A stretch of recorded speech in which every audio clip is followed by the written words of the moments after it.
The leading tone diminished seventh chord is an extremely nuanced topic, and it is very easy for a theory course to get lost in it. And here's why. First, the fully diminished leading tone diminished seventh chord. In the key of C minor, the chordal root is B, and the tritones are between the B and the F, and the D and the A flat. Regardless of how the chord is voiced, if you resolve the tritones properly, the augmented fourth resolving outward by step to a sixth, and the diminished fifth resolving inward by step to a third, you are golden. But notice that your tonic triad or destination chord will have a chordal root, a chordal fifth, but two chordal thirds, which is perhaps fine if we have a first inversion tonic triad, but perhaps runs contrary to what we would expect of a root position triad. So sometimes composers won't resolve the tritones as expected because they want to achieve this doubled chordal root. This happens particularly with the root position fully diminished seventh chord when you have an augmented fourth in two of the upper voices. Sometimes that augmented fourth doesn't resolve out to the sixth that we would expect, but resolves down by step to a perfect fourth. In the example in C minor, the A flat moves down by step to G, and D, which is scale degree 2, moves down to scale degree 1 instead of up by step to scale degree 3. There you have your augmented fourth moving down to the perfect fourth. However, what if scale degree 2 is voiced below scale degree 6? Then you don't have that augmented fourth anymore. Now you have a diminished fifth in the upper voices. And if you resolve those voices like we were doing earlier when we had an augmented fourth moving to a perfect fourth, now you would have a diminished fifth moving to a perfect fifth. Those are unequal fifths, and that's not so good. Well, according to some books, with other books, it's perfectly fine. So it just depends on what book you're using. If scale degree 2 below scale degree 6 forms a diminished fifth, we might run into problems with the first inversion leading tone diminished seventh chord if we don't resolve those tritones properly. If scale degree 2 is in the bass voice, which is inherent to the first inversion position, that voice is going to have to move. Scale degree 2 is going to have to move up to scale degree 3. If we don't, if it moves down to scale degree 1 and we resolve the chordal seventh properly, the A flat, and it moves down to G, we're going to have unequal fifths involving the bass voice. And there is consensus that unequal fifths involving the bass is not so good. So we want to avoid that, and so the leading tone fully diminished seventh chord in first inversion is likely to resolve up to a first inversion tonic triad or destination chord, not to a root position tonic triad.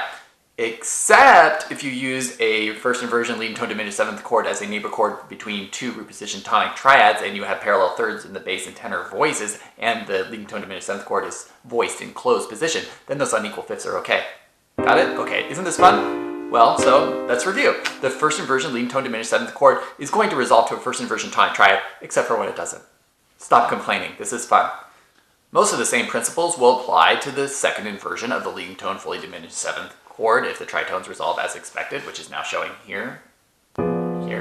However, as we saw in other positions, if you have the augmented fourth in the upper two voices between the A flat in this particular example in this key of C minor, and you have the A flat and the D in the upper two voices somewhere, they can move down to a perfect fourth and not move outward by step to a sixth. However, just like in other positions, if you have that diminished fifth between D and A flat, meaning the D is voiced below the A flat, scale degree 2 is below scale degree 6, then you would be moving those voices in contrary motion to a third. If you don't and you move them down by step to, in this example, C and G, you will have those unequal fifths. Not so good.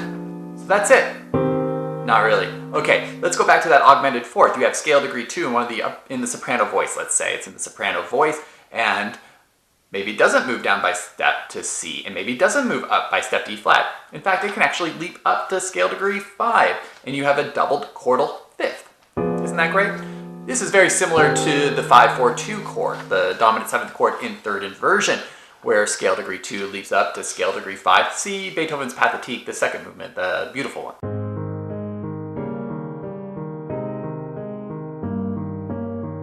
Now for the third inversion fully diminished leading tone diminished seventh chord.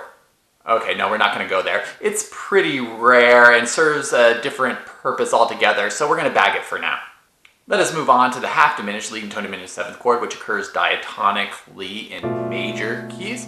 Sure, it's not as common as the leading tone fully diminished seventh chord for minor keys and won't apply as readily when we start studying secondary leading tone chords, but we can still address it briefly here. Just resolve the chordal 7th down by step, then resolve the leading tone up by step. This will inevitably give you a chordal root and chordal 5th of the tonic triad or destination triad, and then you can move the remaining 2 voices by step to double the chordal 3rd. If you do this, you're fine. Sure, there are examples where you can double the chordal root. When you have scale degree 6 below scale degree 2, we now have a perfect 4th interval, an augmented 4th like we had with the fully diminished leading tone diminished 7th chord, right? Because that chordal 7th is different. In the key of C major, it's A, not A flat like it was in C minor. So we have a perfect 4th if the A appears below the scale degree 2, the D. And those 2 voices can move down by step to G and C, and you have a doubled chordal root. Now, if those roles are reversed and you have D below A, you have scale degree 2 below scale degree 6, and you move those voices down by step, then that's no good. Then you have parallel perfect fifths or consecutive perfect fifths in 2 voices, and we all know that can't happen. Alas, so what can we do? This topic is very nuanced, and it is very easy to spend 4 to 5 weeks going over this topic, and we only have 4 semesters to teach music theory to undergraduate students, so we have to pick our battles, and I choose not to pick this battle. I spent about a week and a half, 2 weeks, covering the fully diminished leading tone diminished 7th chord and the half diminished leading tone diminished 7th chord in my classes. And the way I go about it is this. I tell my students, resolve the chordal 7th down by step and resolve the leading tone up by step. That will give you the chordal root and the chordal 5th of the tonic triad or the destination chord. And then you can move the remaining 2 voices by step to double the chordal 3rd. And that's it. Except for one exception. You gotta give me one exception, and that is the fully diminished leading tone diminished 7th chord in root position. I allow my students to double the chordal root in that specific situation because it's such a common voicing for the fully diminished leading tone diminished 7th chord, and you're going to encounter it again in chromatic harmony with secondary leading tone diminished 7th chords. Sure, this might result in unequal fifths in the upper voices depending on how the chord is voiced, but I'm willing to overlook it. Like I said, you have to pick your battles, and I would argue that while I'm not painting a complete picture of this topic with my students, I am painting it about 80%, which I think is pretty good for undergraduate students. Thank you very much for watching. I'll see you next time.